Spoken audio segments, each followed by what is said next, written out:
우리 오건영 부부장님 오랜만에 뵙습니다. 예, 오랜만에 뵙습니다. 그러니까 지난 2월에 뵀었을 거예요, 그렇죠? 네, 그렇습니다. 네. 주식 초등학교에 그때 한번 또 나와주셔가지고 네. 너무 감사했습니다. 아닙니다.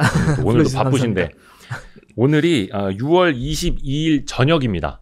예, 거의 7시가 넘었네. 거의 7시 반이네요. 된 것 같아요. 예. 그래서 저희가 간단하게 저희 와이스트리 사무실에서 도시락을 먹고 맛있었습니다. 예, 퇴근하신 다음에 이렇게 이제 늦은 시간까지 이제 시간을 내주셔서 너무 감사합니다. 불러주셔서 감사합니다.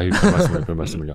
그래도 저희가 조금은 그래도 덜 미안한 게 뭐냐면 저희가 책이라도 홍보해 드릴 수 있어서 감사합니다. 이런 거라도 저희가 해서 이렇게 좀 모시면은 제가 정말 죄송한데 이 부의 시나리오 책을 오건영 부부장님한테 직접 가져다 달라고 부탁을 드렸어요.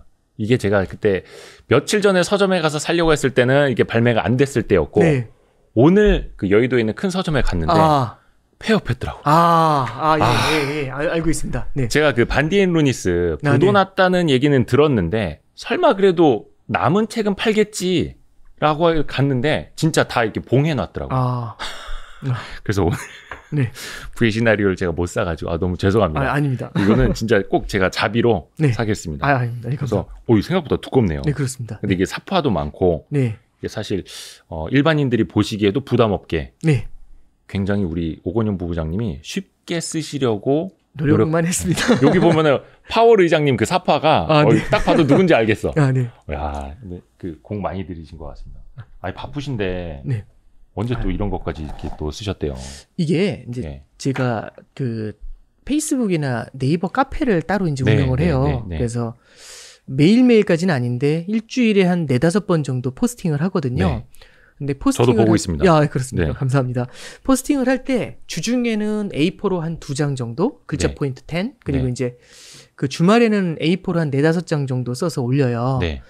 근데 그런 것들이 이제 쌓이고 하면 이제 그 이슈들을 이렇게 엮을 수가 있잖아요. 네. 그런 기획을 어떻게 하느냐의 이슈가 되는 건데 그런 내용들을 가지고 이제 기획을 해서 이제 책을 어떻게 가져가 볼까 이제 그런 생각들을 좀 할 수 있는 것 같습니다. 그러니까 많이 쓰다 보니까 좀 훈련이 돼서 그래서 이제 좀 쓸 수 있지 않았나 싶습니다. 오건영 부부장님 그 페이스북 패친이라고 하잖아요. 예. 4만 명이 넘더라고요. 예. 와, 우리 와이스트리 구독자보다 훨씬 많은. 아닙니다. 와, 장난 아닙니다. 거의 그래서 많은 분들이 미국장이라든지 아니면 미국에서 어떤 소식이 들렸을 때 오건영 부부장이 페이스북 가서 그 글을 보고 또 그걸 많은 사람들이 텔레그램이라든지 카톡 이렇게 또 돌려서 오건영 부부장의 에세이다.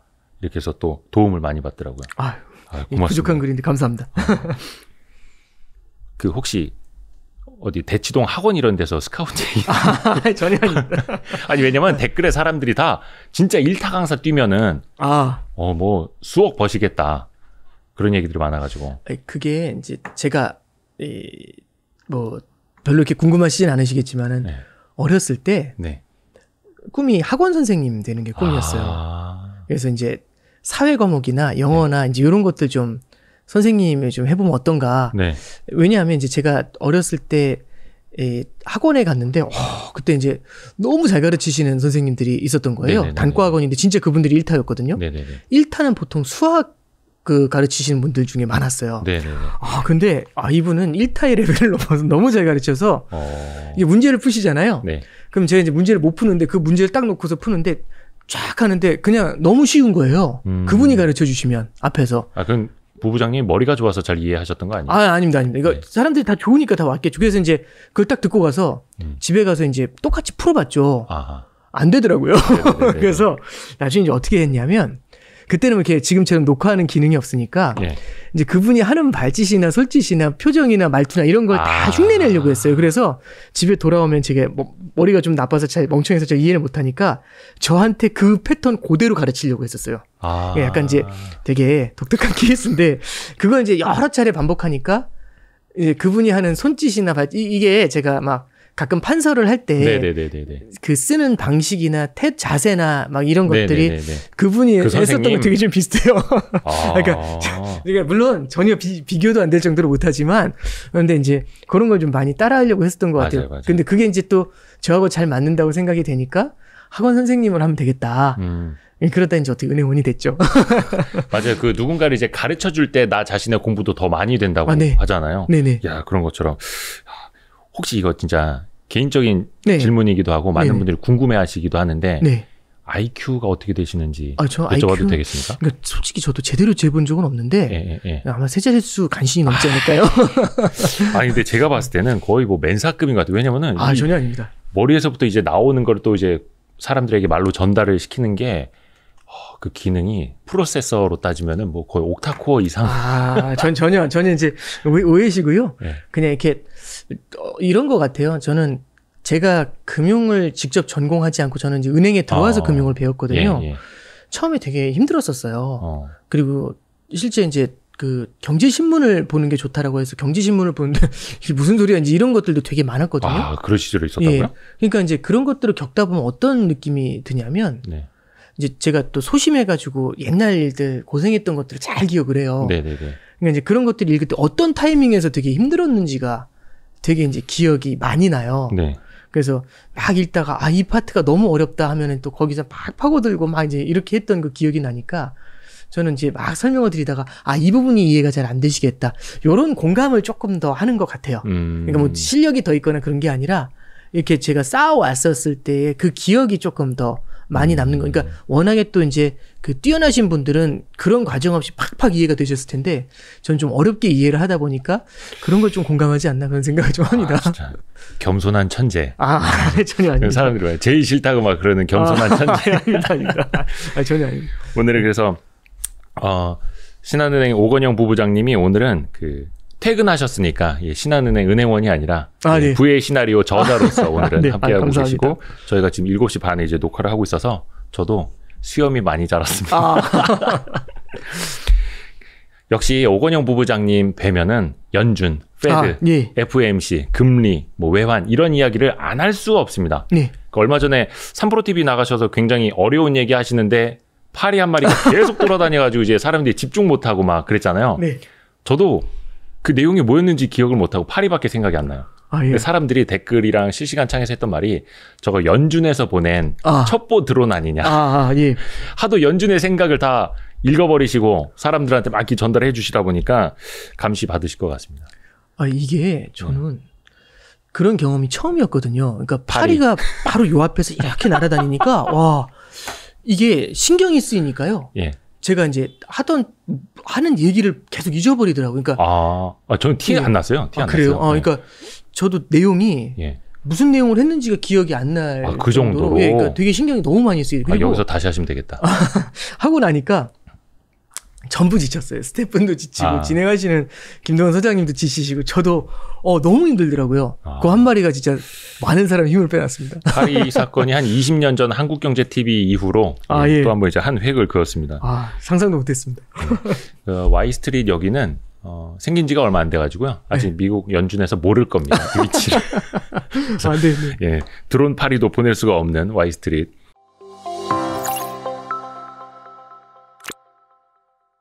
연준의 좀 행동을 좀 우리가 파악을 해야 되는데 최근에 그래도 조금 큰 이슈가 있었어요. 그 페북에 표현하시기로는 왕 비둘기가 매의 역할을 했다라는 거였는데 그 제임스 블러드, 세인트 루이스, 사람 이름하고 지역 이름만 헷갈려요. 세인트 루이스 그 연준 지역 연준 총재님이 기존에는 많이 비둘기파로 알고 있었는데 매파적 발언을 했단 말이죠. 그게 뭐냐면은 22년 말부터 금리를 올릴 수 있다라는 거하고 테이퍼링 준비를 지금부터 시작을 해야 된다. 이런 식으로 생각보다 세게 말씀하셨습니다. 이거 어떻게 읽어야 됩니까? 일단 첫 번째는 그 블라드라는 분 있잖아요. 그분에 대해서 제가 이제 그 기억하는 부분을 일단 먼저 말씀드리면 시장에 이제 연준 내에서도 그분은 천재로 통한대요. 연준 내에서 천재로 통한다는 게 뭐냐면은 그분이 예상한 그대로 이제 이루어지는 게 많다. 굉장히 선제적으로 세상을 이해한다라는 그런 표현을 많이 쓰더라고요. 그래서 되게 천재적이다라는 얘기를 하고 또 많이 맞추다 보면 아무래도 다른 위원들에 비해서 그분의 이제 입김이 세질 수는 있는 거지 않습니까? 그래서 또 그래서 저도 블러드 총재가 얘기할 때 좀 더 많이 웨이트를 두고 읽으려고 해요. 행간에서 어떤 얘기를 하는 건지 이제 그걸 좀 읽으려고 하는데 블러드 총재가 그럼 언제 이게 왜 천재가 됐는가 그걸 한번 봤었을 때 2018년도 5월달 6월달에요. 그때 연준이 금리를 막 인상하고 있을 때였어요. 근데 이제 3월 달에 기준금리를 인상하고 그다음에 6월 달, 9월 달, 12월 달 3번 추가 인상했거든요. 근데 근데 2018년도 5월 달에 6월 달 금리 인상하기 직전에 네. 5월 달부터 블러드 총재가 뭐라고 하냐면 더 금리 인상 더 하면 안 된다. 큰일 난다. 이거 하면 안 된다. 경고한다. 이런 얘기까지 했었어요. 네. 하면 안 된다고. 근데 이제 사뿐히 무시하고 3번 더 인상을 했죠. 네. 그런데 이제 거기서부터 이제 실물 경제가 미국의 실물 경제가 무너지기 시작을 했던 겁니다. 그래서 2018년도 4분기에 주식 시장이 엄청나게 빠졌어요. 네. 뉴욕 증시가. 그래서 2019년도 초에 연준이 금리 인상 사이클을 멈추게 되죠. 그런 상태에서 2019년도 7월부터 기준금리를 인하하기 시작을 합니다. 네. 그러니까 이제 블러드가 거기서 딱 등장해서 하는 얘기가 뭐냐면 기준금리 인하 더 해야 된다. 어허. 이런 얘기를 했었어요. 그래서 기준금리를 추가로 2번 더 인하하죠. 그래서 3번을 인하했거든요. 네. 그럼 여기서 한번 잠깐 생각해 보시면 2018년도 5월 달에 네. 하면 안 된다라고 했잖아요. 그 다음에 3번을 연속으로 인상했어요. 네. 그 다음에 3번 내렸죠. 네. 그럼 18년도 5월 달에 그분이 3번 더 인상하고 나서 3번 더 내려왔잖아요. 아하. 원위치 이렇게 된 거죠. 예. 그래서 이제 블러드 총재에 대해서 이제 예지력이 있다라는 얘기도 있고, 네. 그 다음에 금리 인상하지 마라, 금리 인하해야 된다, 비둘기잖아요. 네. 네. 그리고 이제 2020년도 작년도 하반기에는 기준금리 인상이나 테이퍼링이나 지금 그런 거 얘기할 때가 아니다. 돈을 퍼부을 때다. 이제 이런 얘기까지 했었던 거고요. 네. 그러다 보니까 이제 우리는 왕비둘기라고 이제 그분을 기억을 해요. 비둘기 중에서 네. 왕비둘기. 근데 저는 이제 처음에 저는 이제 블러드 총재에 대한 이미지가 사실은 예. 왕비둘기 이미지는 아니거든요. 예. 저는 처음에 이제 이분이 비둘기적인 얘기를 할 때 좀 놀랬었어요. 언제요? 2018년도, 19년도에. 왜 그랬냐면 저는 그분을 매파로 알고 있었어요. 우리는 2018년, 2019년도의 행동하고 네. 언행만 보면은 이제 비둘기파로 그렇죠. 이해할 수 있는데 네. 그 전에는 달랐다는 거죠. 2015년도 3월 달에는요. 네. 기준금리 인상 빨리 해야 된다고 했어요. 지금 실기하면 자산버블 생긴다고. 그래서 2015년도 3, 4월부터 인상해야 된다. 6월에 인상해야 된다. 9월에 인상해야 된다. 계속 그랬거든요. 네. 근데 시장이 흔들려가지고 인상 못하고 15년도 12월에 기준금리를 인상을 해요. 아, 그렇죠. 그러니까 블러드는 예. 그때 당시엔 기준금리 인상해야 된다고 강하게 주장을 했고요. 15년도, 16년도부터 인상 시작했으면 빠르게 인상해야 된다라고 종용을 했어요. 그래서 15년도 말에 신문 기사를 보면은요. 네.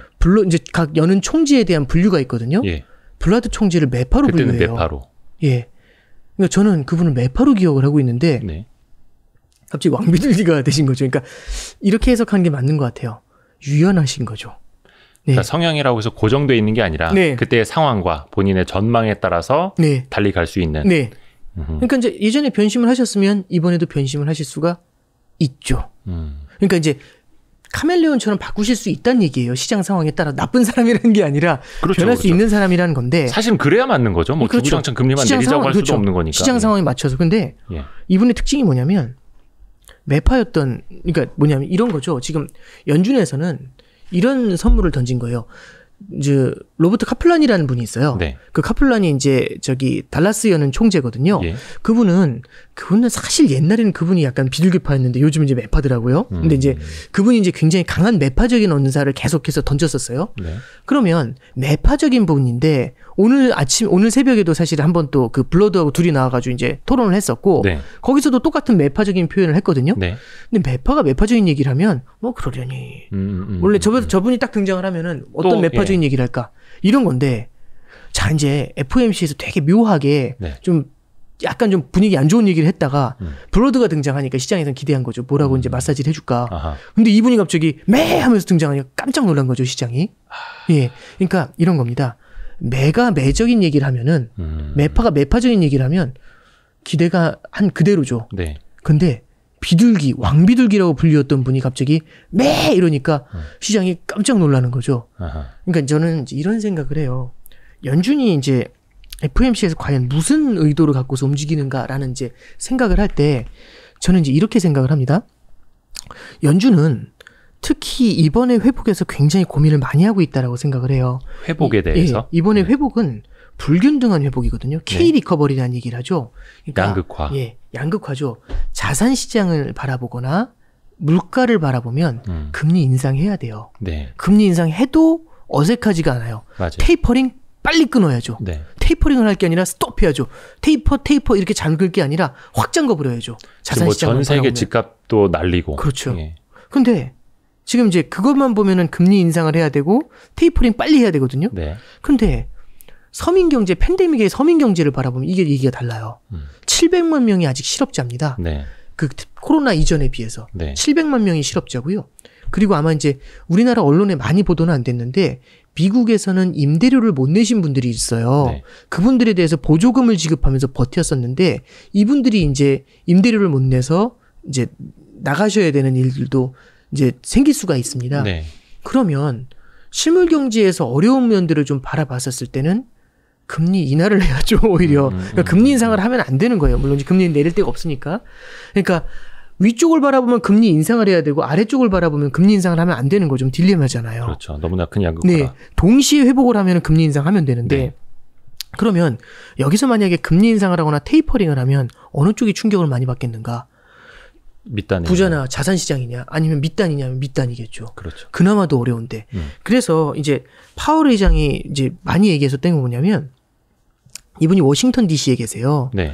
그러면서 출퇴근을 할 때, 그 연준에 이제 출퇴근을 할 때 두 블럭 떨어진 곳에 이제 노숙자분들이 좀 많이 산대요. 텐트촌이 있대요. 텐트를 네. 치고 사시는 집을 네. 잃으셔서 네. 그걸 보면서 그렇게 마음이 아파하신답니다. 파월 의장님이. 예, 예. 그러면 이제 그 얘기는 이분이 이제 결국에 고민이 굉장히 많은 거고 이제 파월이 이제 파월 의장이 예전에 무슨 얘기를 했냐면 작년에 무제한 양적 완화가 주는 부작용이 분명히 있지만 네. 무제한 양적 완화가 이런 서민 경제의 붕괴를 어느 정도는 막아줬었다라는 실증적인 근거가 있다라는 표현도 써요. 그러니까 이게 있기 때문에 그나마 우리가 버틸 수 있다는 얘기잖아요. 네네네. 그래서 어느 한쪽을 바라보면 빨리 테이퍼링을 해야 되고 다른 한쪽을 바라보면 하면 안 되거든요. 네. 여기서 이제 딜레마에 빠집니다. 그러면 연준은 어떤 방법을 쓰면 좋을까? 할 수도 없고 안 할 수도 없잖아요. 네. 그러면 가장 좋은 방법은요. 자산 가격이 더 올라가지 않게 물가가 올라간다는 심리가 더 뜨거워지지 않게 조율을 하면서 시간을 끌면 되죠. 언제까지 끌면 되냐면 실물 경제가 나아져서 올라오는 그 순간까지. 네. 그죠? 그럼 시간을 끌어야 되는데 모순이죠. 시간을 끄는데 아무것도 안 하고 시간을 끌면 자산 가격이 더 올라갈 거잖아요. 네. 그럼 이럴 때는 어떻게 하냐면 자산 시장에 엄중한 경고를 날려주면 되죠. 구두로 경고를 해주면 됩니다. 네. 그래서 연준 위원들이 지난 3, 4월부터 의외로 금리가 올라가는 것에 대해서 이건 실물 경제가 좋아진다는 그 증거니까 금리 올라가는 거 괜찮아. 이런 얘기하거나 네. 테이퍼링 조금 빨리 할 수 있어? 이런 얘기하거나 자산 시장 바라봤을 땐 테이퍼링이 필요할 것 같은데? 이런 얘기를 하거나 아니면 옐런 재무장관이 정말 뜬금없는 타이밍에 네. 그런 얘기 안 해도 아무 상관없을 것 같은데 금리 인상이 좋을 것 같다. 이런 얘기를 갑자기 하잖아요. 네. 저도 그러니까 뭐지? 이런 느낌이 들었었어요. 네. 왜 뜬금포를 저기서 던질까? 그러니까 이런 얘기들을 한다는 것 자체가 시장에 리스크 관리해야 될 것 같은데 이런 경고를 계속해서 던져주는 거죠. 약간 계산된. 그렇죠. 근데 이게 시장도 알아요. 네. 저도 아는데 시장이 당연히 알겠죠. 이 똑똑한 시장이. 뭘 하냐면 패가 없다는 거. 연준이 패가 없다는 거. 그러니까 구두로 경고하고 있다는 거. 이거 알겠죠. 얘네들은 말로만 하지 실제 액션은 못할 거야. 나를 때릴 수 없을 거야. 이렇게 생각을 하거든요. 그래서 FOMC 전날 뉴욕 증시가 사상 최고치로 돌아왔어요. 그렇죠. 사상 최고치를 경신했거든요. 네. 이걸 바라보는 페드는 어땠을까요? 그럼 무언가 더 엄중한 경고의 필요성을 느낄 수가 있었겠죠. 때리지는 못하지만 네. 심리를 눌러줘야 되잖아요. 그러면 예전보다 경고의 수위를 조금 더 높일 필요가 있었을 겁니다. 그러면 경고의 수위라는 거는 시장은 그럼 언제 놀랄지 한번 생각해 보는 거죠. 자, 이제 우리가 귀신의 집을 들어갑니다. 네. 귀신의 집 들어가는데 처음 딱 가면 처녀 귀신이 있어. 네. 놀라지 마. 그거 아무것도 아니야. 이렇게 얘기해서 다 유튜브로 보여줘요. 네. 다 봤죠? 예. 그럼 들어가요. 그대로 있어요. 놀랄까요? 안 놀라죠. 네. 그러니까 전혀 예상하지 못한 데서 와 하고 튀어나오면 이러고 놀라게 되잖아요. 네네네. 그러니까 제일 중요한 거는 기대하고 다른 걸 보여줘야 됩니다. 기대를 깨는 뭔가를 보여줘야 되거든요. 예상하지 못했던 그 무언가가 나와주면 돼요. 그게 그 왕비둘기. 그렇죠. 그러니까 뭐냐면 근데 여기서 전제 조건이 있습니다. 네. 시장의 분위기를 그러니까 어떤 이 시장의 실물 경기에 타격을 주지 않으면서도 깜짝 놀라게 해주면서 심리적으로 조금 위축되게. 물을 빼지 않으면서 거품만 걷어내는. 그렇죠. 그러니까 뭐 이런 거죠. 불편하게 만들어주면 되는 거죠. 힘들게 하는 게 아니라 불편하게 뭐지? 이런 느낌을 계속해서 줘서 앞으로 나아가는 거 막 방만하게 나아가는 것에 대해서 제어를 해주는 거죠. 리스크 관리해야 되나? 이런 생각을 계속해서 만들게 해주면 되죠. 대표적인 케이스가 아까 말씀드렸던 왕비둘기의 매파 전환입니다. 깜짝 놀라죠. 설마 저분이 근데 그분이 임기는 또 얼마 안 남았다면서요? 이제 뭐 임기가 중요한 건 아닌 것 같고요. 이제 그분은 내년에는 투표권은 있어요. 아직 조금 더 이제 하실 수는 있거든요.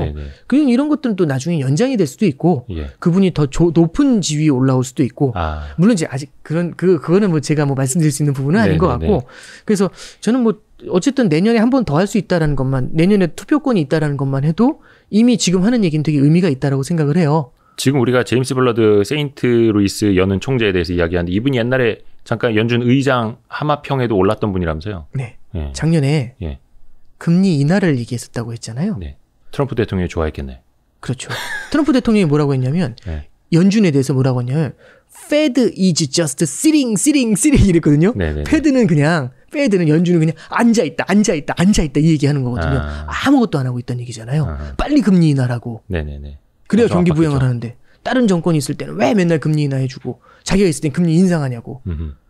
파월이 정신 나갔다 이런 얘기까지 했었잖아요. 자기가 임명해놓고 해임하려고도 그렇죠. 하고 막. 그러니까 이제 파월에 대해서 이제 그런 평가를 하니까 연준도 굉장히 많이 밀렸었는데 거기에 대해서 블러드 총재는 이제 금리 인하를 주장을 하니까 야, 저 정도면 이제 이런 얘기도 나왔었던 거죠.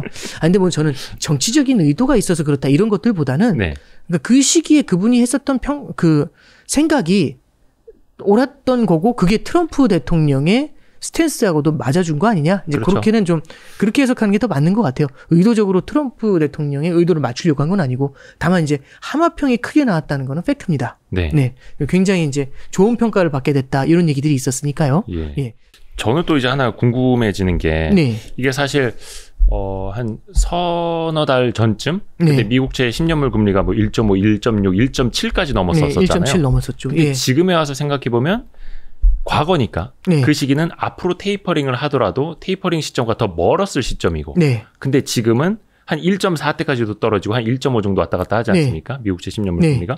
근데 지금은 어떻게 보면 그 당시보다 과거보다는 테이퍼링 시점과 더 가까워진 시점인데 뭐 물론 그렇게 1차원적으로 생각하면 안 되겠습니다만 왜 그때는 시장이 더 깜놀을 했고 왜 지금은 더 차분해졌을까?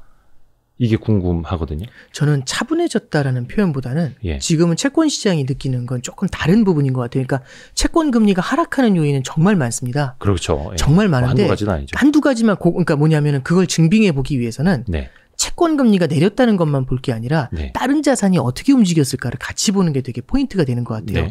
금리가 내려갔는데 금 가격이 뛰잖아요. 이 얘기는 돈을 많이 풀었다는 얘기예요.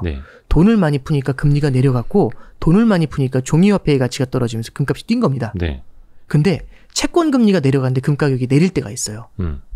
왜일까? 이렇게 보는 거죠. 이런 경우가 어떤 때냐면 안전자산 선호가 나타날 때입니다. 그렇죠. 그러면은 이런 경우에는 달러가 강세로 가면서 안전자산인 채권 쪽으로 자금이 쏠려요. 금은 안전자산이 아닙니다. 긴축에 대한 리스크를 리트머스 시험지처럼 반응하는 게 금입니다. 그러면 긴축으로 인해서 달러가 강세로 가겠죠. 달러를 뿌릴 줄 알았는데 안 뿌리니까 달러가 강세가 되겠죠. 그 다음에 안전자산 선호 현상이 나타나게 되니까 채권 쪽으로 자금이 몰려들게 되겠죠. 그리고 마지막으로 금은 종이화폐를 긴축하게 되니까 종이화폐의 가치가 상승하면서 상대적으로 금리를 안 주는 실물자산인 노란색 돌덩이인 금이 하락하는 거죠. 지금 현재 시장에서 나타나는 현상은 이렇게 해석이 돼요. 근데 아마 이제 바로 이런 질문이 들어오실 수 있어요. 긴축이라는 건 시장에 있는 돈을 갖다 빨아들이는 건데 그럼 금리가 올라가야 되는 거 아닌가? 그렇잖아요. 돈의 값이 금리잖아요. 그러면 공급을 늘리게 되면 돈의 공급을 늘리면 돈값인 금리가 내려가겠죠. 근데 만약에 돈의 공급을 줄이면 금리가 그렇죠. 돈의 값이 올라가야 되고 뛰어야죠. 채권 가격도 올라간다고 우리가 일반적으로 생각하는데 그렇죠. 이제 그럼 채권 가격이 금리가 뛰면서 채권이 망가져야 되는데 근데 이상하죠. 테이퍼링을 하고 긴축에 대한 얘기가 나왔는데 왜 금리가 내릴까? 여기서 중요한 건 뭐냐면 금리가 오르는 것도 있고 금리가 내리는 것도 있어요. 오르면서 내려요. 자산마다. 이게 그러면 금리가 오르면서 내린다면 미쳤다는 생각이 들 수 있어요. 무슨 소리야 이러는데 단기 금리는 오르고 장기 금리는 내리고 있어요. 이걸 우리가 봐야 되는데요. 이렇게 설명을 좀 드릴게요. 금리에는 여러 가지 금리가 있습니다. 그러니까 단기 금리랑 장기 금리랑 좀 달리 움직이고 있다. 그렇게 움직이고 현재. 있죠. 자 보시면 중앙은행은 기준금리라는 걸 컨트롤합니다.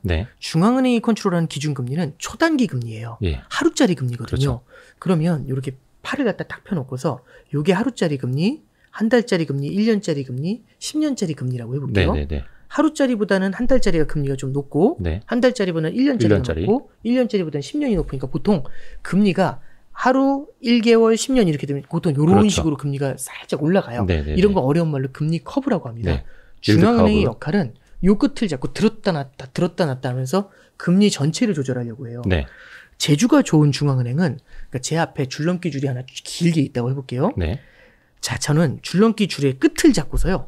저 뒤가 20년, 30년짜리예요. 네네네. 들어 올려가지고 저 끝까지 들어 올려야 돼요.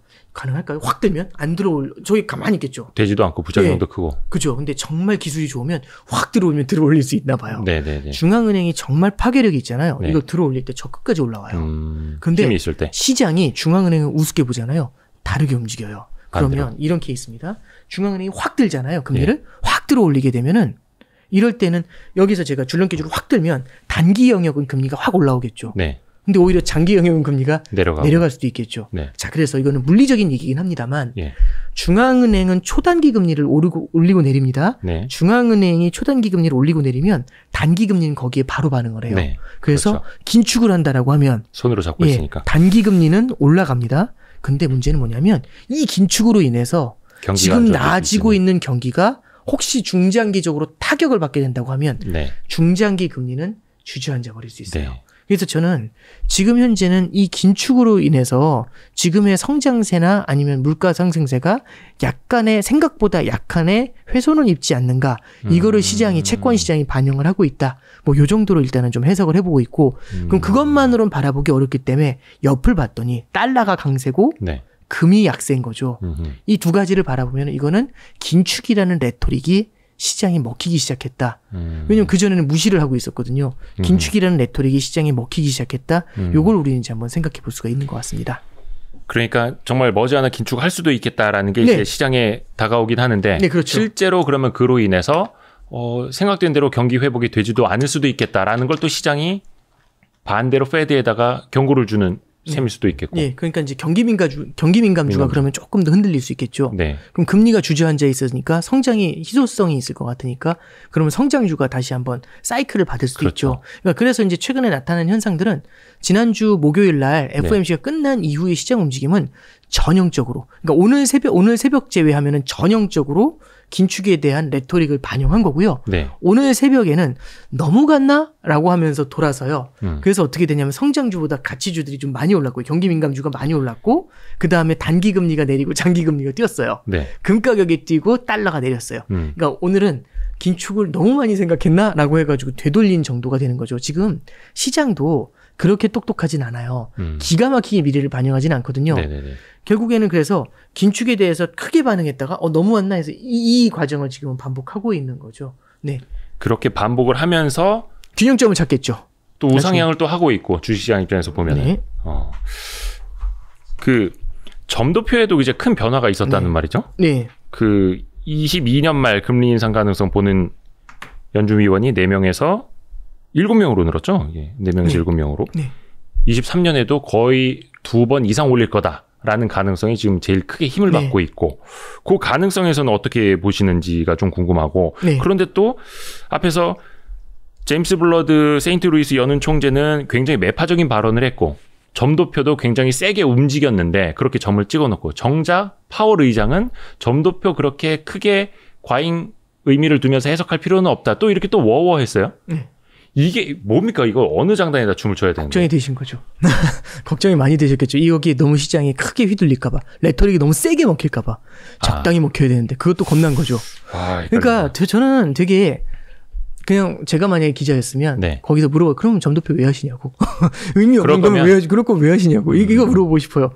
그러니까 그렇잖아요. 스스로 그거의 의미를 갖다가 부여하지 않으려고 노력을 하시잖아요. 네. 그럼 왜 그러냐면 너무 여기에 시장이 겁을 먹을까 봐요. 하나 참고로 말씀드리면 누구는 겁을 주려고 하고 누구는 또 너무 겁먹지 마 이러고 있고. 그러니까 한 명은 갈구고 한 명은 달래줘야죠. 근데 이게 네. 이게 참 저도 하나 얘기를 해드리면 네. 점도표에 처음 놀랬던 건 저는 진짜 놀랬던 게 언제였냐면 15년도 12월 달에 놀랐어요. 2015년도 금리를 올리고 있을 때? 금리를 처음으로 인상했습니다. 네. 금융위기 이후에 예. 처음으로 금리를 인상하면서 점도표에서는 16년도에 기준금리를 4번 인상한다 이 얘기를 했고요. 네. 17년도에 기준금리 4번 인상, 18년도에 기준금리 2번 더 인상. 그래서 기준금리 목표가 3.5%까지 올라갈 것 같아. 네네. 이렇게 이제 얘기를 한 게 그때 당시 점도표예요. 예. 그래서 거죠. 예, 3.5%까지 기준금리가 올라가면 미국 금리가 3.5가 넘어요. 네. 그럼 우리나라 금리는 4%가 넘겠죠. 네. 그럼 4%가 넘으면 와 이거 가계부채 문제 커질 수 있네. 주택시장이 무너질 수 있네. 그래서 그 점도표 하나에 굉장히 많은 스토리들이 부동산 관련 스토리들도 막 다 얽혀서 나오고 그랬었어요. 네네네. 근데 이제 그건 중요한 게 아니고 그래서 2016년도에 4번 인상한다고 했잖아요. 네. 실제 한 번 했어요. 16년도 12월에. 16년도 12월에 한 번 한 건 제가 봤을 땐 자존심이에요. 4번 인상한다고 했는데 한 번도 못하면 이건 너무하잖아요. 점도편 찍어놨으니까. 그러니까 이제 그 사이에도 몇 번 변했을 거 아니에요. 그렇죠. 점도표는 네. 어디까지나 미래를 예측하는 사람들이 아니에요. 연준은 미래를 정확하게 예측할 수가 없어요. 상황이 바뀔 수 있죠. 현재 상황을 가지고 그렇죠. 그냥 찍는 거고. 자, 그러면 어떤 게 바뀌었냐면 16년도 1, 2월에 네. 중국 경제가 무너지기 시작을 해요. 아. 중국 위기가 터져요. 그다음에 16년도 6월에 브렉시트가 터져요. 네네네. 그러면 새로운 사건이 바로 벌어졌잖아요. 네네네. 기준금리 인상할 수가 없어요. 그렇죠. 예. 그러면 여기서 이제 얘기가 나오는 거죠. 시간이 흘러가면서 시장의 반응을 봐야 돼요. 네. 자, 한번 봅니다. 이 방에 10명이 있어요. 예. 다 열사병 환자들입니다. 너무 뒤었어요. 그래서 에어컨 엄청 세게 틀고서 이제 간신히 살아날 것 같고 드디어 이제 10명 표정이 적어도 저는 진짜 괜찮아요. 이제 에어컨 꺼도 될 것 같아요. 좀 추워요. 이러다 감기 걸릴 것 같아요. 그래서 이제 기자님한테 물어보는 거죠. 대표님한테 물어보는 거죠. 혹시 네. 에어컨 끄면 어떨까? 이렇게 여쭤봤어요. 그래도 저도 괜찮아요. 그럼 이제 그냥 확 끄면 안 되니까 네. 혹시 환자분 괜찮아요? 그러니까 다들 뭐 괜찮은 것 같기도 하고 좀 팀이해요. 그래서 확 끄면 그러니까 테이퍼링 합시다 해서 조금씩 이제 그 강도를 낮추기 시작을 했어요. 네. 강도를 조금씩 낮추는데 강도 낮추기 전에는 다 멀쩡하다가 강도를 조금씩 낮추니까 가장 약한 분이 있었던 거예요. 그분이 으억 하면서 쓰러지시는 거죠. 그럼 어떻게 해야 되죠? 다시 이빨이 켜야죠. 그렇죠. 이빨 켜야죠.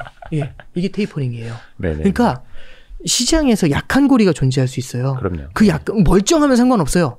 탄탄하게 올라와주면 모두가 멀쩡하면 바로 낮추면 되죠. 그럼 속도를 더 빨리 할 수도 있죠. 예. 근데 알고 보니까 이분은 한계 상황이었던 거예요. 이 풀로 에어컨을 틀었을 때 한계 상황으로 버티고 있었던 거죠.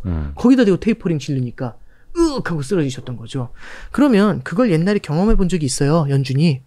그럼 한 번 해봤잖아요. 네. 한 번 해봤다는 건 엄청난 힘이 있습니다. 그렇죠. 대화를 할 때 막 서로 장님 코끼리 만지기 하고 있을 때 갑자기 이제 대표님 말씀하신 거죠. 그거 내가 해봤는데 거기서 게임 끝나죠. 그 경험이 제일 소중해지는 거잖아요. 네네네. 연준은 한번 해봤습니다. 어떤 문제가 생겼는지 알잖아요. 네. 그러면 그런 문제들이 있으면은 바로 백을 할 수 있죠. 네, 그래서 저는 이제 그런 생각을 해요. 이게 뭐 언제 테이퍼링이 시작되느냐. 지금처럼 멀쩡한 상황과 계속해서 성장이 강하게 나온다라고 한다면 네. 테이퍼링 해도 되죠. 네. 근데 앞으로 어떤 일이 일어날지. 예를 들어서 변종 바이러스, 이번에 파월 의장도 변종 바이러스 얘기도 또 했거든요. 우려. 예. 예. 만약 그게 세지면. 그러니까 우리는 무조건 이게 캘린더 베이스로 가는 게 아니에요. 11월 달에는 테이퍼링하고 내년 매도는 금리 인상하고 안 그래요. 상황 보면서 움직여요. 그렇죠. 참고로 말씀드리면 금융위기 이후에 09년도가 됐습니다. 그러면 이례적인 경기 부양을 하고 있었잖아요. 네. 그때는 양적 완화라는 게 너무 생소해서 큰일 난다고 물가 폭등한다고 예. 이런 얘기를 되게 많이 했어요. 그래서 느낌으로 보면은 깁스를 한 거하고 똑같아요. 자, 제가 깁스를 합니다. 그러면 불편하잖아요. 네. 그래서 이제 의사한테 물어봐요. 언제 풀 수 있나요? 그러면은 8주 걸려요. 이렇게 얘기하세요. 네. 그러면 속으로 뭐라고 생각하냐면 저는 의사분들이 약간 보수적으로 오바해서 하니까. 얘기하시니까 네. 6주면 될 것 같아. 이런 생각할 수 있잖아요. 네. 그러면 각자의 경제 주체가 자기 입장에서 생각을 좀 많이 하는 경향들이 생겨날 수가 있죠. 그렇죠. 예, 이제 그래서 저는 좀 그때 당시 분위기는 뭐냐면 09년도, 10년도에 예. 금리 인상은 2011년이면 할 수 있다. 통화 정책의 정상화, 깁스 푸는 건 2011년이면 할 수 있다. 2011년에 2번 인상 예상하고 있었어요. 네. 그러면서 얘기한 게 뭐냐면 2011년은 금융위기 3년 후다. 이런 얘기 했었죠. 뭔가 의미가 있어 보이잖아요. 08년도니까. 굉장히 오래 시간을 준 거다. 네. 그런데 11년도에 못하죠. 언제 했냐면 15년도 12월에 해요. 2011년에 그 유럽발 재정위기 네. 터지고 막 이랬으니까. 네. 그 안에 우여곡절이 엄청나게 많았죠. 네. 그래서 양적 완화 오히려 3차까지 가죠. 그래서 근데 저는 좀 말씀드리고 싶은 게 너무 확정적으로 생각하시는 경향들이 강해지는 것 같아요. 이거면 무조건 언제 뭐 하고 이렇게 이제 드라마가 아니라 어떤 공식처럼 얘기가 되게 많이 되는데 네. 전부 데이터 디펜던시입니다. 데이터가 확 꺾일 수도 있어요. 네. 그렇죠. 네, 이런 것들은 우리가 계속해서 좀 모니터링 해봐야 되는 그런 케이스라고 생각합니다. 그렇죠. 뭐 연준의 정책도 그렇고 모든 일들이 다 그 상황과 전제에 따라서 다 달라지는 거긴 한데 네, 그렇습니다. 우리는 항상 현재를 기준으로 우리도 이제 예측을 해서 그 네. 미래에 또 먼저 가 있고 싶어 하니까 네네. 더더욱이 그런 현상들이 생겨나는 것 같아요. 네. 네. 어쩔 수 없는 것 같고 이게 사실은 거의 또 시장 참여자들, 투자자들이 많이 보시는 거다 보니까 네. 현재 내 기준에서 해석을 하고 싶어 하고 그게 계속 반복되는 그렇죠. 거고 네. 어쩔 수 없는 것 같습니다. 네, 그렇습니다. 그러면 이게 전제가 어떻게 달라지는지 최근 부의 시나리오인데 우리는 어떤 뭐라 해야 되나 시장의 시나리오 그걸 좀 여러 가지를 봐야 되잖아요. 네. 그러니까 저는 지금 기억이 나는 게 그때 2월에 주식초등학교 나오셨을 때도 뭐 한 3월, 4월, 5월 이때까지는 물가 상승률 나오더라도 기저효과 때문에 인플레이션이 굉장히 크게 보일 거다. 네. 그런 말씀해 주셨던 네네. 게 이제 기억이 나고 그 이후에는 또 역기저효과에 의해서 상대적으로 인플레이션이 네. 완만해질 수도 있다라는 네. 말씀을 해 주셨거든요. 네. 그거는 지금도 유효한가요? 네, 그렇게 보고 있고요. 근데 네. 이제 시기가 뭐 이제 그 가장 기저효과가 뚜렷하게 이제 사라지는 때가 작년도 8, 9월 정도 되면은 네. 국제유가가 어느 정도 뛰어 올라와 있어요. 네. 그러면서 기저효과가 좀 소멸이 좀 많이 될 것 같고요. 그리고 또 하나는 지금은 기저효과 플러스 공급망의 스퀴즈가 같이 겹쳐 있습니다. 네. 공급망의 스퀴즈가 겹칠 때는 이런 느낌이 있어요. 예를 들어서 제가 제품을 생산하는 업자입니다. 제가 예를 들어 학용품 세트가 대박이 날 것 같아요. 네. 그래서 학용품 세트가 대박이 나는데 학용품 세트에는 이 펜이 들어가야 됩니다. 네. 요 펜이.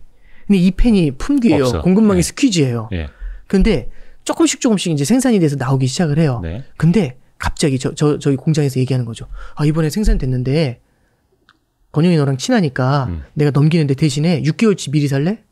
아니면 딴 데 줄게. 이렇게 얘기하는 거죠. 어떻게 할까요, 저는? 6개월치 미리 살래? 지금 사야지. 공급 스퀴즈 겪었잖아요. 네, 사야지. 당장 필요한 게 아니라 6개월 후에 예비 수요까지 한꺼번에 땡겨오는 거죠. 가수요까지 다. 미리 사야죠. 그래서 수요만 있는 게 아니라 가수요가 붙어요. 그렇죠. 가수요가 붙으면 거기 또 뭐가 붙냐면 투기 수요가 붙어요. 그렇죠. 그렇죠. 왜냐하면 오버슈팅 되고. 그렇죠. 이걸로 한번 큰 먹 보려는. 그러면 옛날에 오버슈팅이 나타났죠. 마스크처럼. 예, 작년에 마스크하고 똑같죠. 예, 그러면 이런 케이스에는 이런 자산들의 가격 상승세가 조금은 더 이어질 수 있어요. 그래서 연준에서도 비슷한 얘기를 합니다.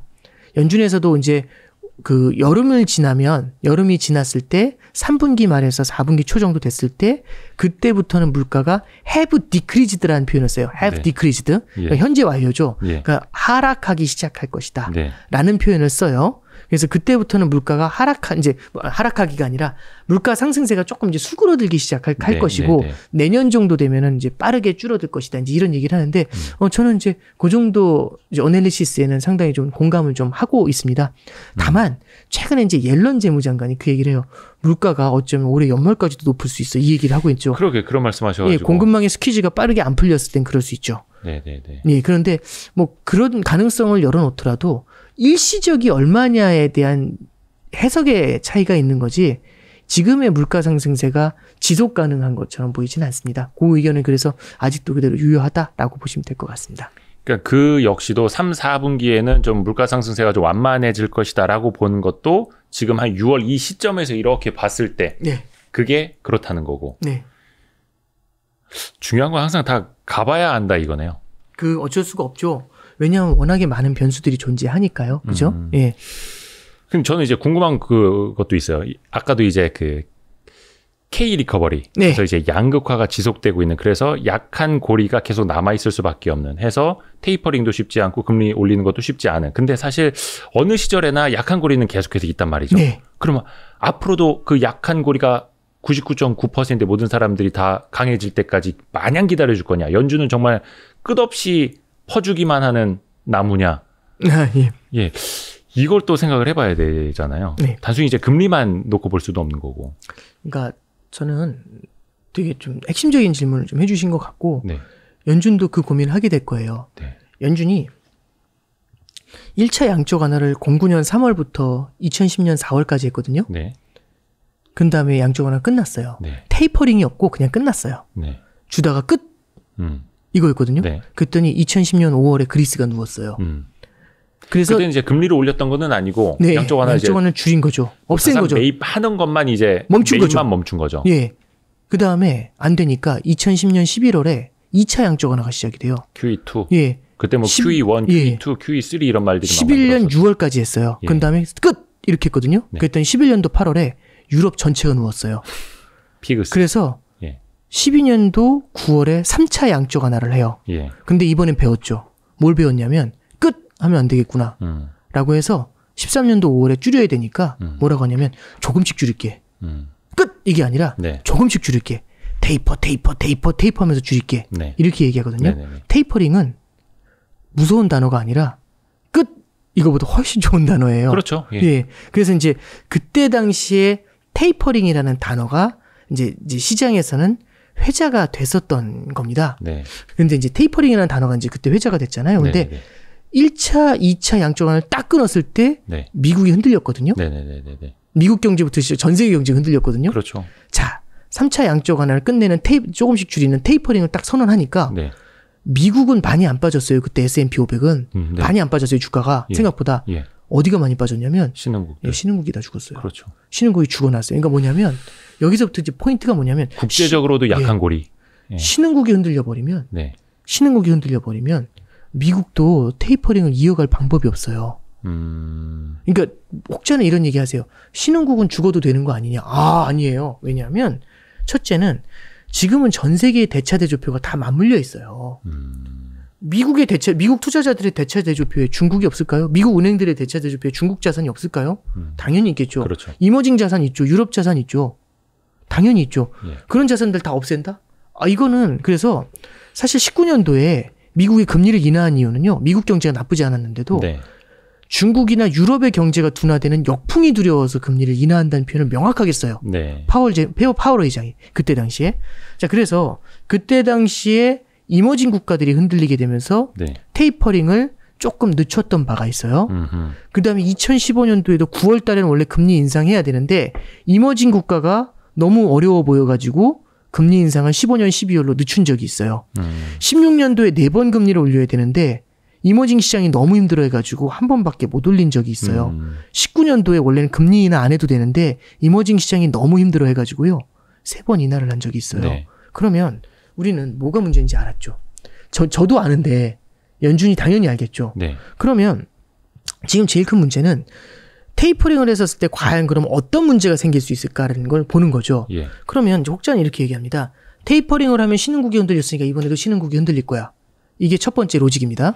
거의 다들 그렇게 생각하죠. 두 번째 로직은요. 테이퍼링을 하면 신흥국이 흔들린다는 걸 알기 때문에 무언가 대비를 할 거야. 어느 게 맞을까요? 2차원적 사고 정도는 하겠죠, 연준. 그러니까 아마 제 생각에는 어느 정도까지 할지는 모르지만 대비할 것 같아요. 근데 대비하는 얘기가 언제 나오냐면은 G20에서 아마 이 얘기가 나오고 있는 것 같거든요. 요번에 G7 정상회담이 끝났을 때 어떤 얘기가 나왔냐면은 SDR을 신흥국에 공급해야 된다는 얘기를 해요. SDR이 뭔지 너무 복잡하게 생각할 거 없고요. 이건 뭐냐면 IMF에서 뭘 주는 거냐면 각 신흥국에다 뭘 주냐면은 원하는 통화로 인출을 할 수 있는, 돈을 빌릴 수 있는 권리를 주는 거예요. 인출권. 그러면 뭘로 원하는 통화는 뭐냐? 당연히 달러겠죠. 필요할 때 달러로 돈을 인출할 수 있는 권리를 주는 거죠. 그래서 약 1,000억 달러 조금 넘는 금액을 신흥국에 배분을 해줘야 된다라는 얘기를 G7에서 합의를 해요. 그리고 이 얘기가 G20에 가서 좀 더 얘기가 될 것이다. 이런 얘기를 합니다. 그러면 갑자기 이 타이밍에 생뚱맞게 왜 갑자기 SDR을 증액을 할까? 이 생각이 드는 거죠. 저는 신흥국들한테 그런 이제 지원을 해주는 게 굉장히 크다라고 생각을 해요. 어느 정도는 금융 안정망을 미리 확보를 해주려는 게 아닌가라는 생각을 좀 하고 있습니다. 그러니까 결국에는 연준도 그리고 이제 미국 자체에서도 미국 재무부에서도 일정 수준 다른 국가들과의 공조체제를 유지하는 데 공감하는 것 같습니다. 1,000억 달러 정도의 달러 인출권 정도는 약간 달러 가뭄이 올지도 모르는 국가들에게 미리 좀 농수로를 좀 파놔주는 느낌. 그렇죠. 마이너스 통장 열어주는 거죠. 돈이 모자랄 때 마이너스 통장 쓸 수 있게. 그냥 통화 스왑하고 좀 비슷한 거라고 생각하시면 될 것 같아요. 그 정도로 해서 일단은 좀 퇴로를 열어주고 나중에 테이퍼링을 하더라도 신흥국의 충격을 좀 최소화하려는 어렵습니다. 그래서 요거 때문에 이렇게 단순히 좀 1차원적 사고가 아닐지는 모르겠지만 과거에 우리가 학습 효과가 머릿속에 남아 있어서 그런 것도 있겠지만 미국이 테이퍼링을 하고 또 기준금리를 올리게 된다면 달러 자산 쪽으로 조금 더 많이 가야 되는 것 아니냐라고 네. 이제 생각들을 하시거든요. 네. 거기는 어디 공감을? 단기로는 달러 자산 쪽으로 갈 수 있죠. 예. 네, 단기로는 달러 자산 쪽으로 갈 수 있는데 저는 이제 그런 생각을 해요. 미국이 테이퍼링을 한다. 네. 미국이 금리를 인상한다. 달러의 공급이 줄어든다. 달러가 강세로 간다. 콜. 맞는 로직이죠. 그렇게 배워왔죠. 예, 그렇게 배워왔죠. 근데 이제 이렇게 생각해 볼 수 있죠. 환율이라는 건 상대적인 거죠. 그래서 어려운 겁니다. 그렇죠. 미국이 금리 인상을 한다. 달러 강세? 아니다. 한국도 금리 인상한다. 뉴트럴이잖아요. 그래서 하늘이 더 먼저 올리려고들 하고 있는 것 같고. 뭐 이제 그렇게도 해석할 수 있을 것 같고요. 근데 제 생각에는 그 미국이 올리니까 한다 이런 것들보다도 네. 우리나라 자체적인 로직을 먼저 보는 것 같아요. 한은에서는 특히 우리나라 자체적으로 이제 부동산 가격의 상승이라든지 자산 가격의 상승에 대해서 조금 이제 경계감을 드러내는 것 같고요. 네. 저는 그래서 이렇게 생각을 합니다. 결국에는 테이퍼링이라는 예상하지 못했던 시나리오가 나왔을 때 달러의 강세가 나타날 수 있고 네. 이게 예를 들어서 실물 경기의 둔화와 안전자산 선호를 만들게 되면은 달러는 안전자산으로 이제 보통 가겠죠. 간주가 많이 네. 되거든요. 그러면은 달러 가치가 상승하는 일이 벌어질 수 있어요. 네. 이런 것들이 일시적인 달러의 강세를 만들 수는 있지만 그게 저는 추세가 되진 않을 것 같고요. 지금 당장의 추세는 오히려 달러 약세 쪽에 조금 이제 중장기적인 추세는 달러 약세 쪽인데 이렇게 확 내려오는 게 아니라 이런 식이죠. 네. 이런 그림이 아닌가라는 생각을 좀 해보고 있습니다. 네.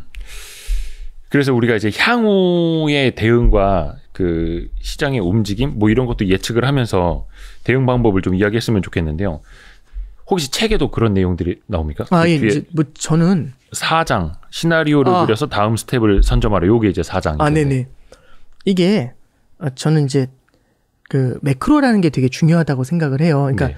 제가 매크로를 보다 보니까 이제 매크로가 중요하다 이제 이런 말씀을 좀 드리는 건데 네. 많은 분들이 매크로를 어디다 쓰냐 이런 얘기들을 이제 많이 해주시거든요. 저는 많이 드는 비유 중에 하나가 어항의 비유를 많이 들어요. 어항은 뭐냐면 이렇게 어항이 있잖아요. 어항 속에 물고기가 되게 많이 있어요. 네. 그럼 이제 우리는 보통 뭘 보냐면 어항을 보는 게 아니라 물고기를 많이 보죠. 물고기가 그렇죠. 예쁘니까 예. 그 물고기들을 보면서 어떤 물고기가 가장 인기가 많은지를 생각해 봐요. 그랬더니 가장 튼튼하면서도 멋있게 생기고 빠르게 돌아다니는 물고기가 하나 있어요. 네. 그 물고기 이름은 아마존입니다. 예. 그래서 모두가 근데 대표님도 그렇고 저도 그렇고 다 아마존 한 거예요. 예, 그냥 기자라고 불러주시면 예, 기자님께서 대표도 아닌데 사실 시켜주신 감사하고요. 네네. 그래서 이게 네. 그 아마존이라는 물고기를 우리는 많이 바라보잖아요. 네. 근데 아마존은 진짜 확실히 경쟁력이 있어요. 제가 봤을 때 그 어항 안에서는. 근데 문제가 하나 생깁니다. 어항이 깨져요. 어떤 일이 벌어질까요? 아마존이고 뭐고. 예. 지금 그게 핵심이에요. 예. 아마존이고 뭐고. 예. 환경이 바뀌었잖아요. 예. 물 밖으로 나왔잖아요. 네네네. 다 똑같죠 그러면. 그러지 않을까요? 매크로는요. 어항을 말합니다. 물이 빠지는 걸 얘기합니다. 그렇죠. 그게 어항이. 그게 예. 이제 매크로예요. 봐야죠. 그럼 이제 바로 이런 얘기가 나오겠죠. 아니 그러면 어항이 맨날 깨져? 어쩌다 한 번씩 깨질 때 있죠. 작년 3, 4월처럼. 그때 다 죽죠. 다 죽죠. 그렇죠. 그러니까 우리는 결국에는 투자를 중장기적으로 이어갈 때 만날 수 있는 매크로 이벤트들이 분명히 존재해요. 네. 그래서 매크로를 바라볼 때는 이런 이벤트들에 대해서 좀 볼 필요가 있고 매크로의 환경 자체가 바뀌는 거를 예를 들어서 경제의 온도 자체가 바뀌는 것을 네. 이런 것들을 우리가 생각해 볼 수가 있다라는 있죠. 거죠. 그럼 경제의 온도를 뭘로 재느냐라고 할 때 저는 성장하고 물가라는 걸 갖다가 지표로 이제 제시를 하게 됩니다. 네네네. 그래서 성장과 물가라는 거를 지표로 제시했었을 때 생각해 볼 수 있는 건 이런 거죠. 성장은 고성장, 저성장으로 나눠질 거고 네. 물가는 고물가, 저물가로 나눠져요. 네. 그러면 두 개씩 있잖아요. 그럼 2x2 하면은 4개의 시나리오가 나오죠. 네. 고성장, 고물가, 고성장, 저물가, 저성장, 고물가, 저성장, 저물가. 이게 4개의 시나리오가 나오겠죠. 그러면 지금의 시나리오는 어딘가라고 생각을 해보면 네. 물론 논란의 여지는 있겠지만 지금은 아직까지는 저성장 저물가에 아직은 박혀있고 여기서 끌어올리려고 노력을 하고 있는 그런 단계라고 해석을 하는 거죠. 그럴 가능성이 제일 높죠. 네. 예. 그러면 보통 저물가. 그렇죠. 그럼 우리는 저성장 저물가에 10년 동안 익숙해져 온 관성이 있기 때문에 네. 여기에 투자하는 게 답이라고 생각을 해요. 10년간 금리는 내려왔기 때문에 금리는 계속 내려갈 거라고 생각을 하고 채권 투자가 지지 않는 그렇죠. 그러니까 절대로 지지 않는 투자다. 채권 불패 네네. 이런 생각도 하게 되거든요. 금리가 계속 내려왔으니까 예. 저성장 저물가 하에서. 근데 저는 이제 그런 생각을 하는 거죠. 4개의 시나리오를 스테이틱하게 지금 현재의 상황으로 바라볼 게 아니라 다이나믹하게 움직인다라고 생각하면서 바라보자는 거죠. 우리는 투자를 할 때 네. 지금을 보고 투자하지 않아요. 제가 그렇죠. 네. 제가 아파트를 사려고 하는데 지금 아파트에 아무것도 없거든요. 네. 이거 왜 사? 이 앞에 3년 후에 지하철이 들어와. 이렇게 얘기하고 사죠. 네. 지금 없잖아요. 네네네. 그러면 지금의 모습을 보고 사는 게 아니라 미래를 보고 사죠. 그러면 투자의 환경도 바뀔 수 있잖아요. 당연히 3년 후에 바뀔 수 있죠. 예. 저성장 저물가에서 고성장 고물가가 될 수도 있고 저성장 고물가가 될 수도 있고 그렇잖아요. 우리는 채권이 안 깨진다고 생각하고 있어요. 저성장 고물가로 가면. 물가가 뛰면 70년 된 채권 죽었거든요. 그럼요. 예. 채권은 뭐 물가가 뛰면은 채권은 죽어요. 아무도 누가 채권에 투자해요? 그럼요. 예금을 누가 합니까? 물가가 10%씩 뛰는데 3%짜리 예금을 네. 이런 얘기를 하고 있는 거거든요. 예. 그래서 저는 약간은 미래를 이제 우리가 바라보면서 분산 투자를 하더라도 미래를 바라보면서 분산 투자한다. 이게 이제 우리가 매크로에서 되게 중요한 틀이다라고 생각을 해요. 그렇죠. 그래서 만약에 저성장 저물가에서 고성장 고물가로 바뀌어간다면 이 시차를 두면서 조금씩 저성장 저물가에 강했던 자산에서 네. 고성장 고물가에 강한 자산으로 조금씩 옮겨가는 그런 비중 조절들도 해보면 어떤가라는 생각을 좀 해보고 네. 그러면 이제 이런 생각이 드는 거죠. 야, 이게 꿈 같은 얘기다. 어떻게 뭐가 좋은지 어떻게 아냐. 이제 그런 뭐가 좋은지 그런 자산에 대한 얘기는 책에서는 좀 담아놨고 네. 저는 되게 중요한 포인트 중에 하나가 이런 얘기를 저는 2년 전에 못했을 것 같아요. 근데 요즘은 왜 하냐면 네. ETF 같은 굉장히 다양한 투자의 툴이 생겨났어요. 네. 그리고 지금은 개인분들도 이런 ETF 투자에 되게 익숙해지셨어요. 저는 그건 엄청난 변화라고 생각을 합니다. 예. 뭐 미국 ETF도 마찬가지고 뭐 국내도 마찬가지고. HTS를 보시면서 이게 조금씩 사타 팔았다를 여러 개 해보시는 경험들이 생긴 분들이 정말 많아졌거든요. 네네네. 저는 이제 이런 얘기도 어느 정도 이것보다 더 예. 아마 여기서 더 많은 투자를 경험해 보시게 되면 지금 말씀드리는 것보다 한 단계 더 디벨롭된 투자의 아이디어들도 계속해서 이제 대중적으로 전파될 수 있을 거라고 생각을 해요. 개개인 스스로가 자기 자산을 배분할 수도 있는 거고. 저는 동학개미 운동이 예. 이제 개인들이 주식을 투자해 본 경험이 생겼어. 여기서 끝나는 게 아니라 경제에 대한 관심이 생겼어. 이게 여기서 끝나는 게 아니라 네. 개인들이 본인의 자산을 운용할 수 있는 그런 지평이 넓어졌다고 생각을 해요. ETF 같은 것들을 또 쓰실 수 있게 되고 네네네. 그러면 제가 드리는 말씀도 조언으로 받아들이실 수 있지 않을까 좀 생각을 합니다. 그래서 이제 제가 이제 좀 과감하게 한번 네. 동학개미 운동이라는 것과 바뀌어버린 어떤 트렌드들을 생각하면서 과감하게 저 책에다 그런 내용을 담아봤고 옛날에는 엄두도 못 내서 거룩한 얘기하고 있어 이런 얘기 들었을 거거든요. 네. 예. 그 뒷부분에 있을 거 아니에요. 그렇죠? 네, 그렇습니다. 네네. 물 좀 드세요. 물 좀 드세요. 네네. 아까 저희가 종이컵을 드린 것 같은데 버리셨나 보구나. 예, 괜찮습니다. 여기 좋습니다. 예. 그래서 이제 거기서 이제 그 내용들을 담았고 네네네. 근데 이제 그런 거잖아요. 그러면 지금이 저성장 저물가인데 어디로 갈 것 같아? 라고 하는데 4개로 갈 수 있어. 이렇게 얘기하면 아니 이게 좋은데 뚜렷하지가 않잖아. 그럴 수도 있고 저럴 수도 있고 네 의견은 뭐야? 이 질문이 당연히 나올 수 있거든요. 사실 그걸 항상 여쭤보고 싶은데 그렇죠. 그게 약간 신뢰라는 것도 알고. 네. 예. 그래서 그 책에는 그 내용을 같이 좀 담았어요. 이번 그래요? 책에는. 그래서 저는 고성장 고물가의 시나리오가 가능할 수도 있다라고 생각을 해요. 왜 그렇게 생각을 하냐면 첫 번째 이 얘기를 시작하기 전에 전제가 깔려야 됩니다. 고성장은 네. 10% 성장하고 10% 물가 오르고 이런 옛날의 그 모습은 아니에요. 뭐 개발도상국은 아니니까 예. 이제. 예. 그러니까 이제 우리가 생각하는 고성장 고물가는 한 3% 뭐. 그렇죠. 그러니까 한번 들어보시죠. 느낌을 보시죠. 예. 제가 은행에 입행했을 때는 정기예금 금리가 2003년이었는데 정기예금 금리가 5%였어요. 네. 미친 저금리라고 했었어요. 그럼 지금 5%면 어때요? 미친 고금리죠. 그 정도 수식어로 안 되죠. 울트라도 붙어야죠. 슈퍼 울트라 뭐 이제 그런 거 막 붙어야 되잖아요. 네네네. 어떻게 내 생에 다시 이 숫자를 볼 수 있을까? 이런 얘기 나올 것 같지 않으세요? 그렇죠. 그러면 2003년에 입행을 해서 지금 2021년입니다. 네. 17년, 18년의 터울을 두고서요. 저금리와 고금리의 단어의 의미가 바뀌었어요. 그렇잖아요. 네. 단어는 그대로 있는데 네. 그게 지칭하는 대상이 달라진 거잖아요. 네. 지칭하는 숫자가. 네. 그럼 우리의 눈에 지금의 고금리는 몇 프로일까? 그러면 한번 3%, 정기예금 금리 3% 어때요? 고금리죠. 예, 2.5. 그 정도도. 고금리죠. 이렇게 되잖아요. 예. 2% 이렇게 되죠. 네. 그러면 저는 그 정도 레벨에서 얼마가 된다 이렇게 정확하게 정의하는 것보다도 네. 지금의 레벨에서 받아들일 수 있는 한 레벨 업된 금리 이런 것들이 고물가, 고금리, 고성장 이런 케이스로 일단 지금보다 성장이나 물가가 업이 될 수 있어요. 라는 관점에서 고성장, 고물가라는 걸 일단 먼저 정의를 내리고 그렇게 시작을 해보려고 해요. 자, 그러면 그래서 와 얘는 뭐 정신 나갔나 뭐 10%씩 성장한데 이 얘기는 아니다라는 게 먼저 첫 번째 전제고요. 그러면 그 세상으로 가기 위해서 저는 거기에 대해서 이제 뭘 제시를 하냐면 지금의 저성장 저물가가 나타나게 된 이유가 뭘까를 생각해 봤어요. 네. 저성장 저물가가 나타나게 된 가장 큰 이유는요. 투자의 실종에 있습니다. 기업들이 투자를 안 해요. 당연히 투자를 안 하죠. 불확실성이 크니까. 그렇죠. 그러면 기업들이 투자를 안 하게 되고 기업이 투자를 안 하니까 고용이 창출이 안 되고 만성적인 실업이 벌어지게 됩니다. 만성적인 실업이 벌어지게 되니까 소득이 늘지 않고 소비가 늘지 않기 때문에 물가가 오르지 않고 성장도 나오지 않아요. 네. 그게 지난 10년의 스토리입니다. 그렇죠. 그래서 여기 끼어들어가지고 정부가 어떻게든 경기 부양을 하려고 다양한 방법을 썼었어요. 그런데 경기 부양을 하려고 확 돈을 부렸잖아요. 네. 그럼 확 뜨겁게 확 올라와요. 물가도 올라오고 성장도 확 뜨겁게 올라오는 것 같아요. 네. 조금 올라오잖아요. 물가 오를 수 있어. 큰일 나. 한 다음에 빨리 긴축. 양적 완화 스톱. 이렇게 하는 거죠. 그럼 다시 저성장 저물가를 거의 뭐 샤워실의 바보처럼. 그러니까 올라올만 하면 올라올만 하면 이거를 몇 차례 반복한 거죠. 네. 그러니까 답이 안 나오는 겁니다. 자, 코로나가 터졌습니다. 네. 코로나가 딱 터지니까 완전히 저성장 저물가에 고착화될 것 같죠. 이건 완전히 게임 종결제잖아요. 팍 하고 박는 거나 다름없잖아요. 네. 그러니까 여태까지 시장에선 상상도 못했었던 일들을 시장이 받아들이기 시작해요. 뭐냐면 무제한 양적 완화. 그렇잖아요. 네. 이만큼의 재정 지출을 누가 받아들였을까요? 코로나가 아니었다면 역설적인 거죠.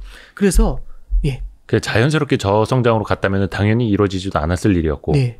시장도 받아들이지 그렇죠. 않았을 거고. 그래서 역설적으로 코로나가 만들어낸 거는 모든 사람들이 이런 이례적인 경기 부양에 동의를 하게 만든 거죠. 네. 아무도 뭐라고 반론을 못해요. 그럼요. 그래서 되니까. 얘를 갖다가 딱 그 저성장 저물가의 늪에서 끌어올리기 시작한 거죠. 네. 꽉 해가지고 들어올리고 있는 겁니다. 들어올리고 있는 겁니다. 확 들어올리니까 다들 뭐라고 하냐면 큰일 났다고. 물가 오른다고. 경기 과열된다고. 이건 큰일 난다. 이거 장난 아니라고. 이렇게 세게 당기면. 그렇게 얘기하고 있는 거죠. 놓으면 어떻게 될까요? 죽는다고 하겠죠. 놓으면 어떻게 될까요? 죽는다고 계속 하겠죠. 올라올 거예요? 아니면 내려갈까요? 옛날에는 물가가 오르는 게 무서우니까 물가가 올라올만 하면 2% 물가 라인 딱 그어놓고 금 넘으면 저 어렸을 때 이렇게 그 반에서 이렇게 책상에다 이렇게 금을 그어놓고 선 넘으면 자르겠다고 하는 거 뺏고 그런 거 있잖아요. 지우개 반 자르고 지우개 반 자르고 손가락 넘으면 손가락 자른다고 막 이렇게 끔찍한 얘기도 그런 적 있잖아요. 그래서 넘어올 것 같으면 연준에서 엄청나게 쳐다봐요. 넘어올 것 같으면 바로 때려요. 그래서 프리엠프티브라는 단어를 써요. 선제적으로 죽여버려요. 그러다가 또 그렇죠. 망쳤었고. 그러니까 선제적인 금리 인상으로 물가 상승을 억제했던 거죠. 근데 지난 10년의 과정을 보면 선제적으로 하면 안 되겠는 거예요. 간신히 끌어올렸는데 끌어올릴만 하니까 때려버린 거죠. 이거 아니다라는 거죠. 그래서 올라옵니다. 일단 2% 위로. 올라오면 때리는 게 아니라 올라온 다음에도 이게 지속 가능한지를 봐요. 네. 추세인지를. 그럼 이제 이런 궁금증이 되죠. 추세가 몇 개월이야? 몰라요. 확신이 들 때까지 놔둬요. 네. 올라온 상태에서 머물러 있는 거죠. 그래서 뭐라고 하냐면 올라오면 바로 때리는 방법이 아니라 과거에 얼마나 힘들었는지 그 아픈 만큼을 보상해 줄게 이런 얘기를 하죠. 네. 그게 평균 물가 목표제죠. 예. 네가 아팠던 만큼 지금은 2% 물가 넘는 거를 용인해 줄게요. 이게 AIT라고 하는 AIT죠. 예. 작년에 나왔었던 AIT는 굉장히 큰 프레임의 변화입니다. 그렇죠. 그게 좋건 안 좋건 좋은 거다 나쁜 거다 그 어떤 그 가치에 대한 평가를 떠나서 혁신적인 변화인 것만은 팩트예요. 그렇죠. 근데 다만 우리는 과거의 틀로서 이해를 하고 있는 게 많죠. 왜냐면 과거에 익숙하니까요. 그래서 연준에서는 얘를 때려잡을 것이다. 이렇게 우리는 생각을 하고 있는 거죠. 자, 그러면 이렇게 끌어올립니다. 끌어올리는 과정에서 굉장히 많은 노이즈가 있죠. 네. 놓으면 또 주저앉아요. 그러면 이런 케이스가 돼요. 기업들이 투자를 안 하는 이유는요. 수요가 없기 때문에 투자를 안 합니다. 부채도 많고. 예. 그러면 수요도 없고 부채가 많으니까 투자를 안 하잖아요. 부채도 뒤어받고. 네. 그러면 이제 언제 투자를 하냐면 수요가 폭발을 하면 투자를 하겠죠. 그래서 한템 못 늦죠. 예, 이 샤프가 예를 들어서 드라마에 나온 샤프예요. 네. 드라마에 정말 인기 있는 드라마에 멋있는 남자 주인공이 썼어요. 네. 그래서 이 샤프가 제가 이 샤프 생산하는 업자인데 떴어요. 대박이 났어요. 네. 그래서 전부 줄을 서서 이 샤프만 찾아요. 네. 근데 공급을 할 수가 없어요. 만드는 게 힘들어서. 예. 그래서 이제 기자님이 얘기하시는 거죠. 빨리 생산 라인 10배로 늘리라고. 팔랑귀. 어떻게 늘리지? 알아보고 있는데 전화가 온 거죠. 다른 분이 뭐라고 했냐면 그 드라마 네. 다음 주면 끝나. 네. 다음 주가 마지막 회야. 이 얘기를 하는 거죠. 그럼 어떻게 해야 될까요, 저는? 모르죠. 예. 끝난 다음에는 이게 인기가 있을지 없을지 모르죠. 네. 애매하죠. 일단 한 철이라도 돌려볼까 뭐 고민은 많이 하겠죠. 고민 여러 가지로 하겠죠. 네, 10배 네, 늘릴까요? 예. 그러니까 10배를 그냥 늘릴까요? 아닐 것 아니죠. 같은데요. 예. 네. 그러면 초과 수요가 있어도 예. 함부로 못 늘려요. 초과 수요가 있어도. 네. 그러면 이제 예를 들어서 이런 게 존재할 겁니다. 자동차 같은 게 새로 나오잖아요. 네. 그러면 그 자동차가 인기가 너무 많아가지고 네. 살 수가 없는 거죠. 뭐 6개월, 1년 예, 1년 걸린다. 지금 신청하시면 1년 걸린다고. 네. 그럼 생산 라인을 늘려야 될까요? 공격적으로 또 못하죠. 왜냐하면 예. 신차 효과인지 아니면 실제 수요가 이렇게 많이 는 건지 알 수가 없죠. 봐야 되니까. 근데 전자가 강했었던 과거의 경험들은 있겠죠. 예. 신차 효과가 강했었던. 네. 그러면 그러니까 또 주저하는 예, 거고. 그러면 주저하겠죠. 예. 생산 설비 함부로 늘리는 거에. 그러면 우리는 이제 이런 생각을 하면 돼요. 초과 수요가 존재한다는 게 중요한 게 아니고요. 네. 초과 수요가 지속적으로 이어진다라는 그 단어가 중요한 겁니다. 그걸 봐야죠. 그 믿음이 생겨야 투자를 할 수 있어요. 그래서 고압경제라는 말이 있습니다. 예. 고압경제에서 뭐라고 하냐면 만성적인 초과 수요를 원해요. 만성적인 초과 수요를 만들어야 네, 그렇죠. 기업은 투자를 할 것이다라고 해요. 저는 동의합니다. 네, 그걸 만들어내야 돼요. 그럼 만성적인 초과 수요가 생기려면 필연적으로 뭐가 따라오르면 경기의 과열이나 인플레이션이 따라올 수 있어요. 예. 근데 이렇게 얘기하는 거죠. 인플레이션이 오면 안 되잖아. 만성적인 초과 수요가 만들어지면 안 되잖아. 이렇게 얘기하는 거죠. 노이즈죠. 네. 이 사이에서 되게 모순적이기는 한데. 예, 그러면 저는 그렇게 생각을 합니다. 연준에서 옐런 재무장관은요. 예. 연준 의장까지 하고 부의장의 재무장관까지 하고 있죠. 다 했죠. 지난 10년의 금융위기 이후의 과정을 보면서 많은 실패를 했어요. 다 지켜봤죠. 예. 그러면 끌어올리는 걸 놓겠느냐. 저는 고압경제를 밀어붙일 거라고 생각을 해요. 다만 고압경제에 대한 노이즈가 굉장히 많으니까 속도 조절을 하겠죠. 그 속도 조절하는 과정에서 굉장히 많은 부침이 있을 것 같아요. 저성장 저물가에서 고성장 고물가로 갈 때. 근데 저는 낙관론자라서요. 결국엔 갈 거라고 생각을 합니다. 예. 이 만성적인 초과 수요 자체도 계속해서 수요가 튼실하게 나타나는 것보다는 약간 공급망의 스퀴즈, 그러니까 공급 부족 현상까지 같이 엮이면서 상대적으로 수요가 더 커져 보이는 효과까지 계속하고자 하는. 그렇죠. 네. 2011년이 그랬어요. 원자재 가격이 폭등을 했고요. 네. 그때 2011년에 어떤 뉴스가 나왔냐면 칠레의 구리광산에 광부 40명이 갇혀 있다는 얘기가 있었어요. 아, 예. 그 큰 사건이었죠. 거기까지 왜 들어갔을까요? 구리값이 올랐으니까. 예. 그렇잖아요. 맞아요. 예. 2011년에 원자재 가격이 사상 최고치로 올랐어요. 그래서 더 깊이 파야 되는 거고. 그렇죠. 예. 그러니까 이때 당시 문제를 생각해 보면 그때 당시 인플레를 걱정해 가지고요. 2차 양조 완화를 줄였죠. 네. 그 뒤에 만난 건 유럽의 재정위기였습니다. 그래서 저는 그런 생각을 좀 해요. 사람은 경험을 통해서 배웁니다. 옛날에 그렇게 했으니까 지금도 그렇게 한다. 이렇게 생각할 수도 있지만 저는 낙관론자는 이렇게 생각하게 될 것 같아요. 옛날에 그렇게 했으니까 그 다음엔 그렇게 안 할 것 같다. 어느 게 맞을까요? 저는 모르겠어요. 그 후자겠죠. 저는 후자가 맞을 거라고 생각합니다. 그러니까 뭐 필연적으로 역사를 뭐 돌고 돈다. 이제 이렇게 운명론도 있을 수 있죠. 근데 저는 계속해서 역사가 발전한다라고 생각을 하고 계속해서 실수를 하면서 계속해서 망가진다라고 하면 인류의 역사가 옛날에 끝나지 않았을까요? 계속해서 발전했으니까 여기까지 온 거겠죠. 뭐 그렇게 생각을 합니다. 그러니까 2009년에 처음 생겨났던 QE 양적 완화, 또 그 이후에 1, 2, 3까지도 그렇고 테이퍼링도 그렇고 지난해 AIT 평균 물가 목표제도 그렇고 사실 그게 그 학습의 산물, 경험의 산물일 수도 있고 지난해 오건영 부부장님이 말씀해 주셨던 것 중에도 가장 크게 기억에 남는 것 중에 하나가 미국 연준이 8배속으로 대응을 하고 있다. 예. 위기가 그만큼 빠르게 더 크게 다가왔고 2008년, 2009년에 겪어본 연준이 그때보다 훨씬 더 빠르게 8배속으로 대응을 하고 있다. 그러니까 과거 10년 전하고는 확실히 다른 모습을 지금 보여주고 있다라는 거고 그게 앞으로도 그럴 가능성이 높다. 이렇게 보시는 거고. 연준에 대해서 마지막으로 하나만 더 코멘트를 드리면 저는 연준이 이걸 확실히 알고 있는 것 같아요. 뭐냐면 정책이 약발을 먹으려면 시장이 기대하는 것을 넘어서야 된다는 것까지 확실히 알고 있는 것 같아요. 시장이 예상하는 것보다 세면 된다라는 걸. 경기 부양을 할 때도 예상보다 세게 해주고 그러니까 작년에도 자산 가격이 막 떨어질 때 시장이 예상하는 걸 넘는 정책을 쓰게 되거든요. 회사채 매입 이런 거 발표했었어요. 그렇죠. 시장이 예상하지 못했던 거거든요. 예상을 넘는 걸 해줘야 되죠. 테이퍼링도 비슷한 것 같아요. 말빨이 안 먹히잖아요. 네. 예상했던 것보다 조금 더 세게 해주면 돼요. 조금 더. 예. 조금 더. 예. 그래서 최근에 구두 경고도 시장의 예상보다 조금 더 세게 나올 수도 있는 거고. 그렇죠. 그게 시장의 입장에서 보면은 조금 더 이제 깜짝깜짝 놀라는 약간의 변동성은 더 생길 수는 있겠지만 방향은 연준이 끌고자 하는 방향은 계속된 경기 회복이다. 네, 저는 그렇게 보고 있습니다. 네. 맞습니다. 그러니까 혹자들은 이제 오해를 하시는데 사실 연준이 싸우는 대상은 하나입니다. 인플레이션하고 싸우는 거일 뿐이지 뭐 경기 회복하고 싸울 리는 없고 그렇죠. 그 싹을 먼저 잘라버릴 리도 네. 없는 거고 네. 계속해서 경기를 부양이라고 하긴 좀 그렇습니다만 경기 회복을 계속해서 지원을 하는 네. 어떻게 보면 설립 취지가 그거기도 네네, 하고 그렇습니다. 그런 측면에서 보면 되게 좀 심플해지기는 합니다. 네. 잠깐만 7월 말에 FOMC 회의가 있죠. 네. 그리고 8월에 잭슨 홀 미팅이 네, 그렇습니다. 그것도 8월 말쯤. 8월 말입니다. 예. 8월 20 며칠인데 저 예. 날짜는 모르겠어요. 예. 그때쯤 되면 좀 경천동지 할까요? 저는 8월 말에는요. 예. 거기서는 테이퍼링에 대해서 그러니까 테이퍼링에 대한 사실상의 선언을 하게 될 것 같고요. 네. 암시를 굉장히 크게 할 거라고 생각을 하고 9월달 FOMC 때는 테이퍼링 선언하지 않을까 싶어요. 예. 8월에 암시. 예, 8월에는 왜 그러냐면 예. 작년에 AIT도 거기서 했었던 가장 큰 이유가 네. 미국의 통화 정책은 전 세계 통화 정책에 큰 영향을 줍니다. 네네네. 잭슨 홀 미팅은요.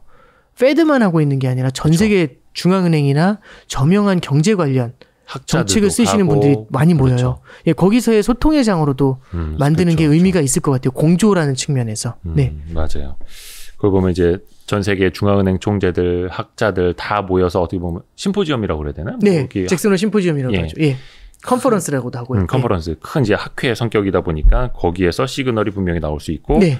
그 다음에 열리는 9월 FOMC 회의 때 자기네들 정책적으로 뭔가 좀 반영할 수 있는 것들이 어나운스가 나올 수도 있는 거고 7, 8, 9월 하여튼 계속해서 긴장하고 좀 보기는 봐야 될 것 같습니다. 네. 오늘은 그 부의 시나리오 저자로서 오건영 부부장님 함께했습니다. 책 좀 자주 쓰셨으면 좋겠다. 감사합니다. 오늘 저희 늦은 시간인데도 너무 감사합니다. 네. 고맙습니다. 나중에 또 사실 좀 아쉬운 게 뭐냐면 저희가 칠판을 마련해 놨는데 아까 제가 사실 열심히 닦았거든요. 물티슈로. 네. 써보질 못했네. 네. 나중에 한번 강의 한번 티칭 한번 와주십시오. 네, 알겠습니다. 고맙습니다. 네, 고맙습니다. 네. 감사합니다. 네, 감사합니다. 고생하셨습니다. 고생하셨습니다. 네.